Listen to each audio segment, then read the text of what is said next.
Adam fakir. Maksusun bir ödün bolanda. Zenanaları, ayrılan adamlar, ya da erkekleri ölün dinanlar, ya da kanavada bir musafirlikten masa öyde bir ödün yatırında adam fakir korkuk bolya, yüreğine her neme düşendir. Şeytan seni vasfası etsedamalı, ya başa oğurluk ilakan garet etsedamalı.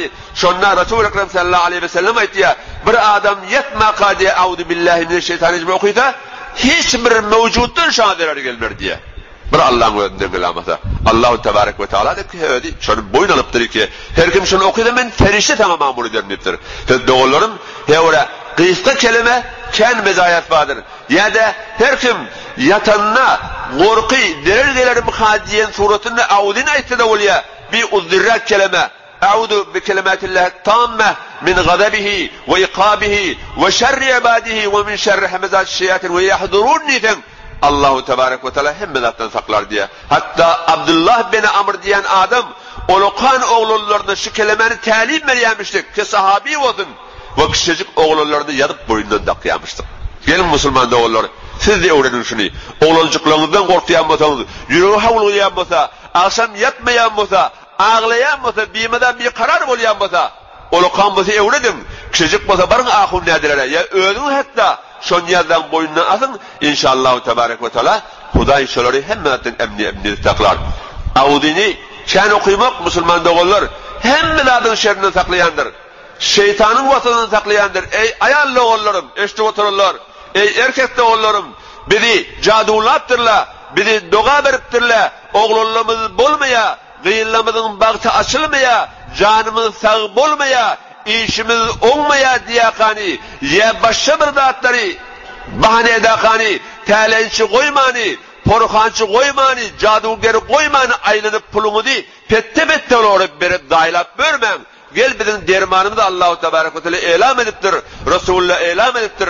Bir adam auzu billahi mineşşeytanirracim ayette hiç mi ona davaya uymur diye. Şu caduger, şunca pullar aylap de beriyat. Beter de bir telekedadi. Namutlımız şöyle halvat tapyalle gururun etiyelle. Ol namusi ki Türkmen bir kılığı vardı 40-50 ilmin nozol. Gözünün kıyağı bilen gözdelenine ölüşüye edilen namusun üstünne. İnni biz cadu ulaptır deyip.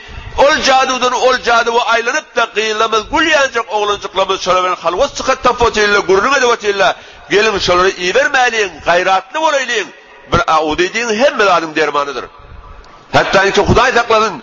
Taksitulfuni elimiz veren tutup beriyat. Kullen menteği koymani. Ecnebi erkek bilen bizim kıyılamız denalımız aylanıp ve caduger koymani. Teccelgen ağrı varança yukarı derya varança. Hatta ilk gayratı siriyen adamlar neymiş et diyerler. Ölür denalımız yak diyerler.